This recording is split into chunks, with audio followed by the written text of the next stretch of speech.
कभी कभी एक रात भी सब कुछ बदल देती है। मुंबई की एक सुनसान सड़क पर एक 25 साल का कैब ड्राइवर अर्जुन अपनी पुरानी कैब पर बैठा था।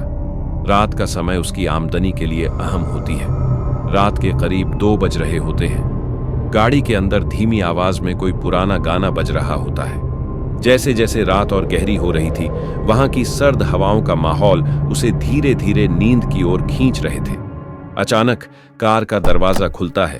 तभी पसीने और खून से लथपथ एक लड़की हांफते हुए कार में बैठ जाती है। उसकी आंखों में डर और जिंदा रहने की तड़प साफ दिखाई दे रहा था। वो घबराते हुए बोली, प्लीज जल्दी से गाड़ी भगाओ, वो लोग मुझे मार डालेंगे। अर्जुन उस लड़की को इस हालत में देखकर सहम जाता है। क्या हुआ तुम्हें? ये खून कैसा? और कौन तुम्हें मार डालेंगे? लड़की घबराहट में चिल्लाते हुए कहती है, सवाल मत करो, तुम बस गाड़ी चलाओ, वरना हम दोनों मारे जाएंगे। इससे पहले कि अर्जुन कुछ पूछता, अचानक से अर्जुन की टैक्सी पर गोलियां चलने लगी। अर्जुन ने पीछे देखा तो 3 काली एसयूवीज तेजी से उसकी ओर बढ़ रहे थे। अर्जुन ने तुरंत गाड़ी को भगाया। अर्जुन ने घबराते हुए उस लड़की से कहा, अरे मैडम, कुछ बताओगी भी? आखिर तुम हो कौन और ये लोग मेरी गाड़ी पर गोलियां क्यों चला रहे हैं? लड़की के हाथों में एक ब्लैक बॉक्स था जिसे वो छिपाने की कोशिश कर रही थी। मैं अगर बता भी दूं तो तुम मेरा यकीन नहीं करोगे। बस ये समझ लो कि मेरे पास कुछ ऐसा है जो इन्हें किसी भी हाल में चाहिए, इसीलिए ये हम पर गोलियां चला रहे हैं। अर्जुन किसी तरह गुंडों से बचते हुए एक पुलिस स्टेशन के पास गाड़ी रोकता है। अर्जुन ने उस लड़की से कहा, चलो पुलिस को जाकर सब कुछ बता देते हैं, फिर वो हमारी मदद करेंगे। लड़की ने उसे चेताते हुए कहा, नहीं, ऐसी गलती बिल्कुल मत करना। इनका नेटवर्क इतना बड़ा है कि पुलिस भी इनका कुछ नहीं बिगाड़ सकती। उसकी बात सुनकर अर्जुन ये तो समझ गया था कि अब वो किसी बड़ी मुसीबत में फंसने वाला है। लेकिन तभी अचानक से कुछ नकाबपोश गुंडे उन्हें घेर लेते हैं और उस लड़की और अर्जुन पर गन तान देते हैं। ए लड़की, अब बहुत हो गया तेरा ड्रामा। अब चुपचाप वो ब्लैक बॉक्स हमें दे दे, वरना।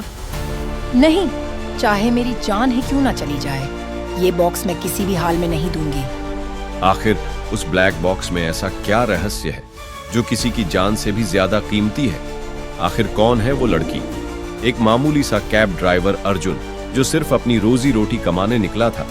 किसे पता था कि उसकी अगली सवारी शायद उसकी जिंदगी की आखिरी सवारी साबित होगी। क्या वो इस खतरनाक खेल से अपनी और उस लड़की की जान बचा पाएगा, या फिर उस ब्लैक बॉक्स का रहस्य जाने बिना ही अर्जुन मारा जाएगा? जानने के लिए देखिए द सीक्रेट बॉक्स। अर्जुन अब चारों तरफ से गुंडों से घिरा हुआ होता है, लेकिन अर्जुन भी हार मानने वालों में से नहीं था। उसने अपनी पूरी ताकत से गुंडों का सामना किया। गुंडों से बच निकलने के बाद अर्जुन और वो लड़की एक सुनसान जगह पर रुकते हैं। वो लड़की बुरी तरह से घायल थी। अर्जुन उसे बिठाकर पानी पिलाता है और फिर उससे पूछता है, देखो, अब मेरी बातों का सच सच जवाब देना। आखिर तुम हो कौन और ऐसा क्या है उस ब्लैक बॉक्स में जिसके लिए वो गुंडे तुम्हारी जान के पीछे पड़े हैं? मेरे बारे में जानने से भी ज्यादा जरूरी है कि तुम अपने बारे में जान लो। शायद तुम्हें इस बात का अंदाजा भी नहीं है कि तुम हो कौन। ये सुनकर अर्जुन और भी हैरान हो जाता है। अब सवाल ये आता है कि क्या अर्जुन का अतीत उसकी मौजूदा पहचान से बिल्कुल अलग है? क्या अर्जुन को यह पता चलने वाला है कि उसके अपने परिवार ने ही उससे उसका अतीत छिपाया था? अगर हां, तो क्यों?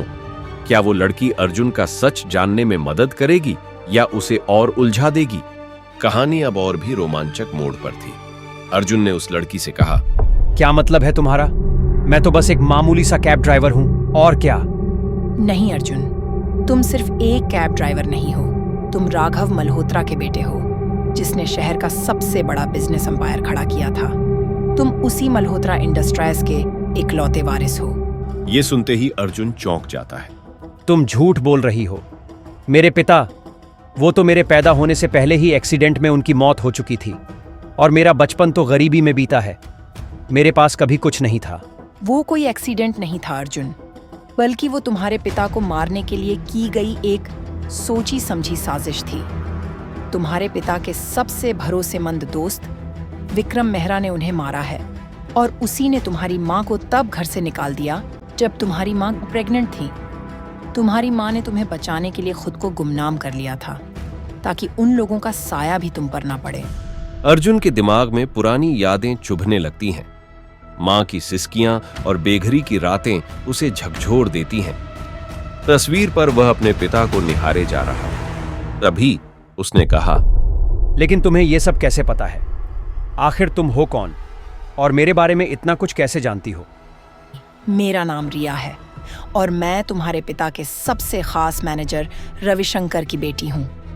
जब तुम्हारे पिता की हत्या की साजिश रची जा रही थी तो मेरे पिता ने उनकी सारी बातें रिकॉर्ड कर ली थी, लेकिन किसी तरह उन लोगों को पता चल गया और उनकी भी हत्या कर दी। लेकिन वो सबूत उनके हाथ नहीं लगे। पिताजी ने मरने से पहले वो सारे सबूत हमें सौंप दिया ताकि ये तुम तक पहुंच सके। इस ब्लैक बॉक्स में तुम्हारे पिता की मौत के सारे सबूत हैं और विक्रम मेहरा के अपराधों की पूरी कहानी है। उसने सिर्फ तुम्हारे पिता को नहीं बल्कि कई मासूम लोगों को भी धोखा दिया है। रिया की बातों से अर्जुन का मन असमंजस में था। वह सीधे अपने घर पहुंचा, जहां उसकी मां सुनीता हमेशा की तरह एक पुरानी कुर्सी पर बैठकर सिलाई कर रही थी। वह जीवन भर संघर्ष करती आई थी। अर्जुन ऊंची आवाज में कहता है, मां, मुझे सच सच बताओ, आखिर मेरे पिता कौन थे और मैंने तुम्हें और खुद को इस हाल में क्यों पाया? सुनीता का चेहरा पल भर में सफेद पड़ गया। उनके हाथों से सुई गिर गई। अर्जुन की बातों ने उनके दिल में छुपे गहरे घावों को फिर से ताजा कर दिया था। ये किसने बताया तुम्हें? तुम क्यों इस सब में पढ़ना चाहते हो बेटा? क्योंकि अब और झूठ नहीं सह सकता। मैंने एक तस्वीर देखी है जिसमें तुम और पिताजी साथ में थे। सच बताओ मां, मुझसे ये बात क्यों छुपाई? सुनीता का गला भर आया। उन्होंने अर्जुन को पास बिठाया और उसके सिर पर हाथ रखा। उसने धीमी आवाज में कहा, तुम्हारे पिता राघव मल्होत्रा थे, एक नेक और ईमानदार इंसान। उनका सपना था कि हर गरीब को रोजगार मिले और किसी को भूखा न सोना पड़े। उनकी कंपनी मल्होत्रा इंडस्ट्रीज शहर की सबसे बड़ी कंपनियों में से एक थी, लेकिन उनकी अच्छाई ही उनकी सबसे बड़ी कमजोरी बन गई। ये कहानी 20 साल पहले की है बेटे, जब तुम इस दुनिया में आने वाले थे। तुम्हारे पिता एक सफल बिजनेसमैन थे। उनकी सादगी के कारण वह अपने कर्मचारियों और दोस्तों का दिल जीत चुके थे। उन दिनों उनका सबसे करीबी दोस्त विक्रम मेहरा था, जो उनका बिजनेस पार्टनर भी था।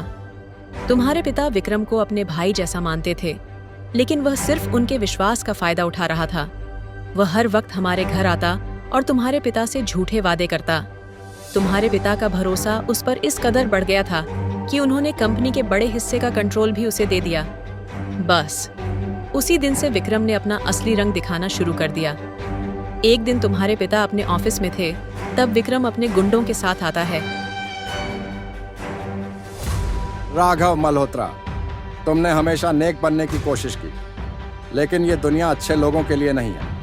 अब यह कंपनी मेरी है और तुम्हारा अंत यहीं होगा। अब चलो इस पेपर पर साइन कर दो, वरना मजबूरन मुझे अपने दोस्त की जान लेनी होगी। उस दिन तुम्हारे पिता को बहुत गहरा सदमा पहुंचा।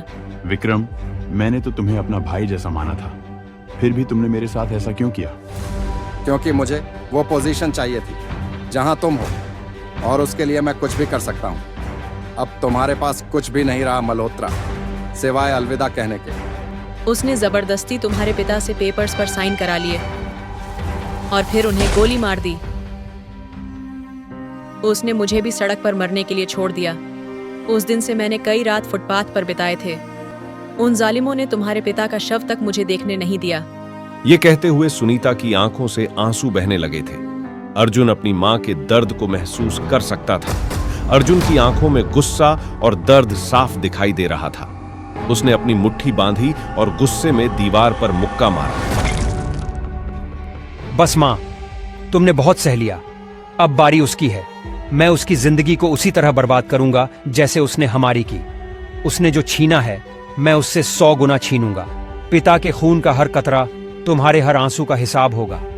मां, तेरा बेटा तब तक चैन से नहीं बैठेगा जब तक विक्रम मेहरा का नाम मिट्टी में नहीं मिला देता। ये मेरा वादा है। अर्जुन समझता है कि विक्रम को खत्म करने के लिए उसे भीतर से वार करना होगा। अर्जुन अपनी पहचान छुपाकर और एक नया नाम अपनाकर विक्रम के करीब पहुंचने का प्लान बनाता है। अर्जुन अब आदित्य बनकर एक बड़े प्रोजेक्ट के बहाने विक्रम के साथ काम करने लगता है। अर्जुन अपने चालाक दिमाग और तेज फैसलों से कुछ ही दिनों में विक्रम का भरोसा जीत लेता है। वह उसके हर प्रोजेक्ट में उसका राइट हैंड बन जाता है। वाह आदित्य, तुमने साबित कर दिया कि तुम सिर्फ मेरे भरोसेमंद आदमी ही नहीं बल्कि मेरे परिवार की तरह हो। अब मैं तुम्हें अपने हर बड़े काम का हिस्सा बनाऊंगा। धीरे धीरे अर्जुन विक्रम के सारे सीक्रेट बिजनेस और उसकी काली करतूतों के राज जानने लगता है। अब विक्रम का काला सच सबके सामने आने वाला था। एक दिन अर्जुन विक्रम की एक बड़ी पार्टी में हिस्सा लेता है जहां देश के कई बड़े अधिकारी और राजनेता मौजूद होते हैं। वहां अर्जुन ने विक्रम के सारे राज खोलने की तैयारियां कर ली थी। उसने मीडिया को सारे सबूत सौंप दिए थे। अब विक्रम का अंत करीब था। पार्टी के दिन आज मैं दुनिया को दिखाऊंगा कि विक्रम मल्होत्रा जैसा ताकतवर कोई नहीं है। तभी अचानक विक्रम मेहरा की पार्टी का लाइव ब्रॉडकास्ट रुक जाता है और स्क्रीन पर एक न्यूज चैनल का टेलीकास्ट शुरू होता है। ये एक बड़ी खबर है। हमारे पास देश के सबसे ताकतवर उद्योगपति विक्रम मेहरा के खिलाफ ऐसे सबूत हैं जो उनके असली चेहरे को उजागर करते हैं। यह कहानी है एक शातिर बिजनेसमैन की जिसने धोखे, हत्या और अपराध के दम पर अपना साम्राज्य खड़ा किया।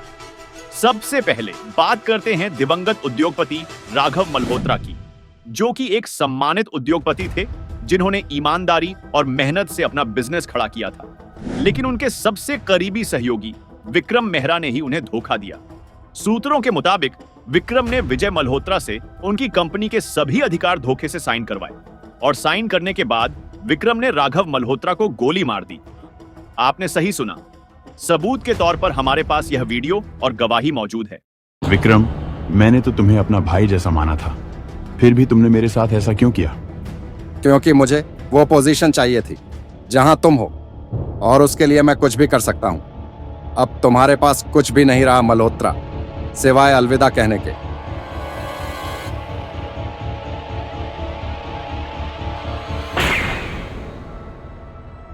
यह सब किसने किया? आखिर कौन है वो जो मेरे साम्राज्य को बर्बाद कर रहा है? तुम्हारे बर्बादी का कारण वही है जिसे तुमने 20 साल पहले बर्बाद कर दिया था। आदित्य, वो तुम थे।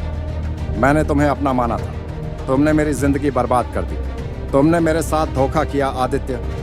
मेरा नाम आदित्य नहीं, अर्जुन है। वही अर्जुन जिसके पिता को तुमने धोखे से मारा था और मेरी मां को सड़क पर बेसहारा छोड़ दिया था। अर्जुन मल्होत्रा, राघव मल्होत्रा का बेटा। यह सुनते ही विक्रम हैरान रह जाता है। उधर पुलिस भी उसे गिरफ्तार करने आ ही रही थी, लेकिन वो पुलिस को चकमा देकर भागने की कोशिश करने लगा। तभी उसका सामना अर्जुन से हो जाता है और दोनों के बीच भयंकर लड़ाई हो जाती है। अंत में अर्जुन ने उसे ढेर कर दिया और उसे पुलिस के हवाले कर देता है। विक्रम को उसके गुनाहों के लिए फांसी की सजा होती है और उसके पूरे साम्राज्य को जब्त कर लिया जाता है। अर्जुन अपनी मां सुनीता को लेकर अपने पुराने घर लौट आता है, जहां कभी उनके पिता राघव मल्होत्रा ने अपने सपनों की शुरुआत की थी। अर्जुन की जीत में सबसे बड़ा योगदान रिया का था। रिया ने न केवल अर्जुन को विक्रम की कमजोरियों के बारे में बताया, बल्कि पूरे बदले की योजना में उसका साथ भी दिया। समय के साथ अर्जुन और रिया एक दूसरे के करीब आ जाते हैं। अर्जुन को रिया की ईमानदारी और हिम्मत से प्यार हो जाता है और फिर दोनों की शादी बड़े धूमधाम से होती है। उनके साथ ही सुनीता के चेहरे पर भी खुशी लौट आती है। अब सुनीता, अर्जुन और रिया अपने पुराने घर में एक नई शुरुआत करते हैं। सूरज की पहली किरण उनके जीवन में नई उम्मीदें लेकर आती है। दोस्तों, यह कहानी हमें यह सिखाती है कि चाहे बुराई कितनी भी ताकतवर क्यों ना हो, अंत में जीत सच्चाई की ही होती है। अर्जुन का संघर्ष इस बात का उदाहरण है कि मेहनत और सच्चाई से बड़ी ताकत को भी हराया जा सकता है। अर्जुन ने विक्रम को हराने के लिए न केवल साहस दिखाया, बल्कि सही समय पर सही कदम उठाकर अपने प्लान को सफल भी बनाया। यह सिखाता है कि जल्दबाजी में लिए गए फैसले के बजाय सोच समझकर काम करना अधिक प्रभावी होता है। विक्रम का लालच और उसका घमंड ही उसकी बर्बादी का सबसे बड़ा कारण बनी। यह सिखाता है कि घमंड और लालच हमेशा बर्बादी की ओर ही ले जाते हैं। और कहानी का अंत हमें यह सिखा जाता है कि बुरे वक्त के बाद भी नई शुरुआत की जा सकती है। दोस्तों, ये थी हमारी आज की कहानी। आई होप आपको ये कहानी अच्छी लगी होगी। इसे अपने दोस्तों और फैमिली के साथ जरूर शेयर करिए। और हाँ, सबसे जरूरी सवाल, इस कहानी से आपने क्या सीखा? कौन सी बात आप अपनी लाइफ में अपनाने वाले हैं? हमें कमेंट में जरूर बताइए। ऐसी ही दमदार कहानियों के लिए लाइक और सब्सक्राइब करके हमारे साथ जुड़े रहिए। मिलते हैं अगले वीडियो में।